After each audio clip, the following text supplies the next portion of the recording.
3 जनवरी 2026 को अमेरिकी राष्ट्रपति डोनाल्ड ट्रंप ने एक बड़ा ऐलान किया। ट्रंप ने कहा कि अमेरिकी फौज ने वेनेजुएला के राष्ट्रपति निकोलस मादुरो को गिरफ्तार कर लिया है। ये गिरफ्तारी दक्षिण अमेरिकी देश पर एक बड़े सैन्य हमले के बाद हुई। इस वक्त मादुरो न्यूयॉर्क में अमेरिकी कस्टडी में बताए जा रहे हैं, जहां उन पर ड्रग तस्करी और आतंकवाद जैसे गंभीर आरोप लगाए गए हैं। पूरी दुनिया इस खबर पर बहस कर रही है और राजनीति भी इसको लेकर गरमाई हुई है। अब आप सोच रहे होंगे कि स्पोर्ट्स कैफे में यानी कि स्पोर्ट्स के प्रोग्राम में हम आपको जियोपॉलिटिक्स वाली खबर क्यों बता रहे हैं। तो दरअसल मादुरो से जुड़ी एक ऐसी बात सामने आई है जो थोड़ी सी अजीब सी है, लेकिन फैंस के लिए यानी कि स्पोर्ट्स फैंस के लिए थोड़ी सी मज़ेदार भी है। बात यह है कि मादुरो को अपने देश से ज़्यादा यानी कि वेनेजुएला से ज़्यादा प्यार था एक फुटबॉल क्लब से, और वो फुटबॉल क्लब कोई और नहीं बल्कि है फुटबॉल क्लब बार्सिलोना। जी हाँ, आपने सही सुना, वेनेजुएला का ये तानाशाह कोई आम फुटबॉल फैन नहीं था। ये शायद पूरे दक्षिण अमेरिका का सबसे ताकतवर और सबसे जुनूनी बार्सिलोना फैन था। ऐसा डिक्टेटर जिसे लगता था कि एल क्लासिको देखना यानी रियल मैड्रिड बनाम बार्सिलोना का मैच देखना अपनी देश की डूबती इकॉनमी संभालने से ज़्यादा ज़रूरी है। और ये खबर कोई आरोप नहीं है, इसके पुख्ता किस्से भी हैं। अब ज़रा ये कहानियाँ सुनिए। मार्च 2020 पूरी दुनिया कोविड-19 की वजह से लॉकडाउन में थी। हर देश का नेता टीवी पर आकर जनता को संबोधित कर रहा था।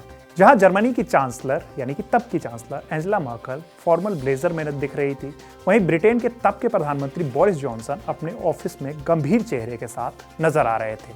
और वहीं वेनेजुएला में क्या हो रहा था? राष्ट्रपति निकोलस मादुरो स्टेट टीवी पर बार्सिलोना की चमचमाती नीली ट्रैक सूट पहनकर आ जाते हैं। छाती पर क्लब का लोगो था और मादुरो का पूरा बार्सिलोना फैन मोड ऑन था। इसके बाद जारी एक वीडियो में तो हद ही हो गई। मादुरो ने कैमरे के सामने अपनी छाती की तरफ इशारा किया और मजाक में बोला कि उन्होंने क्लब यानी कि बार्सिलोना के लिए साइन कर लिया है। और फिर मादुरो जोर से चिल्लाए, विस्का अल बार्सा, विस्का कतलूनिया, मतलब कि बार्सिलोना जिंदाबाद, कतलूनिया जिंदाबाद। उस वक्त वेनेजुएला के लोग खाने, दवा और ज़रूरी सामान के लिए तरस रहे थे।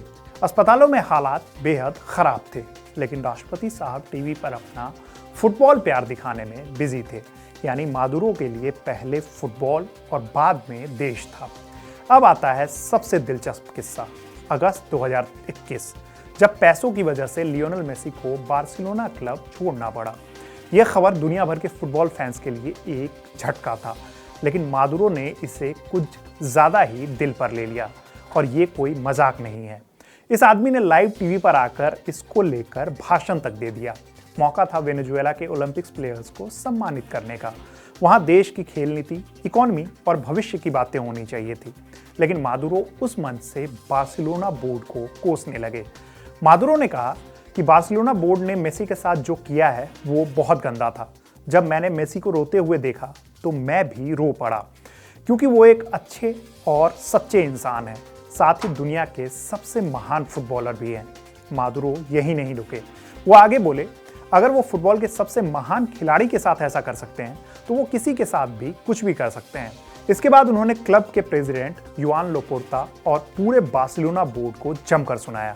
बोले कि इन लोगों ने मेसी का इस्तेमाल सिर्फ पैसे कमाने के लिए किया है और फिर उन्हें बाहर निकाल दिया। अब जरा सोचिए, एक तरफ वेनेजुएला के लाखों लोग भूख और गरीबी की वजह से देश छोड़कर भाग रहे थे, दूसरी तरफ उनका राष्ट्रपति एक करोड़पति फुटबॉलर के कॉन्ट्रैक्ट एंड होने पर अपना गुस्सा जाहिर कर रहा था। इससे पहले 2014 के वर्ल्ड कप का भी एक किस्सा सामने आया है।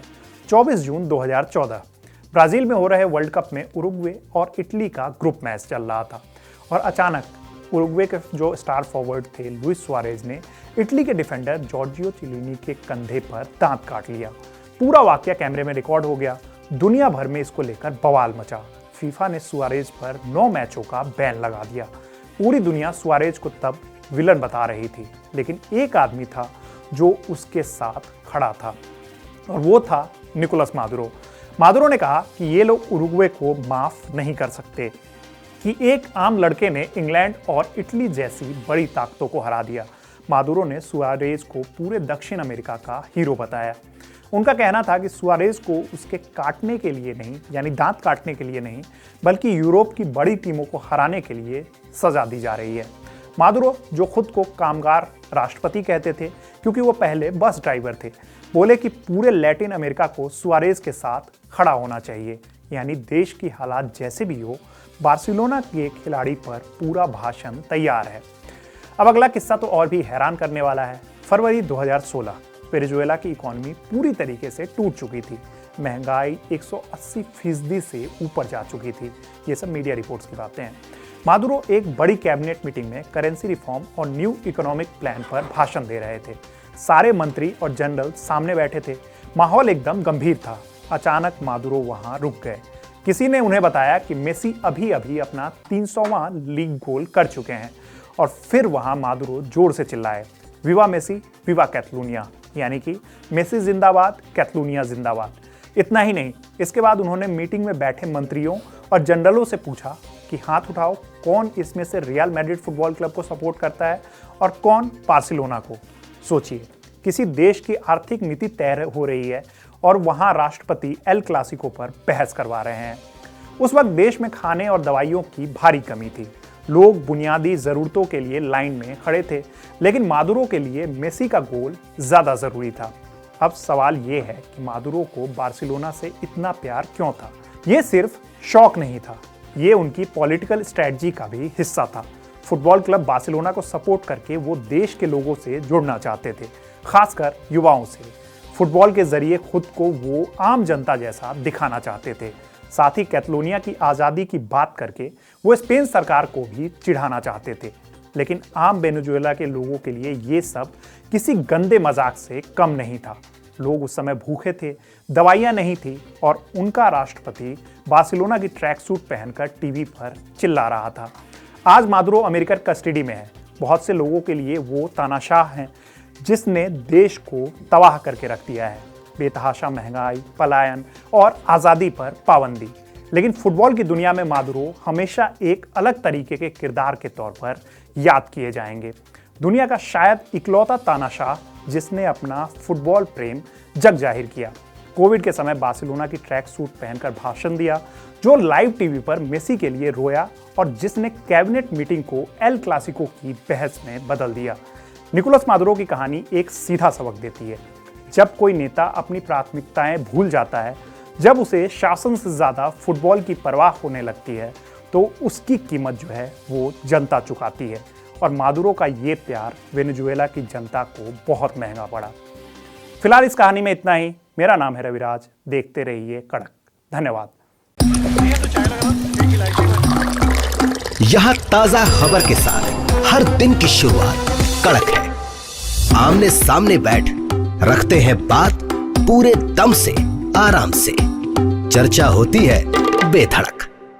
यहाँ किस्से कहानियों में बोल सरल और अंदाज बेहद कड़क मिलता है। जीने में एक तेवर है जो आता है सही ज्ञान, जानकारी और उससे कमाई कड़क नोट से। इधर मौके पर चौका नहीं, छक्का लगा जलवा दिखाते हैं। कड़क क्रिकेट से अपने रोमांच को जो बढ़ाते हैं। यहाँ की हर बात का मिजाज एक है, मिजाज कड़क। आपका अपना YouTube चैनल कड़क, लाइव बेधड़क।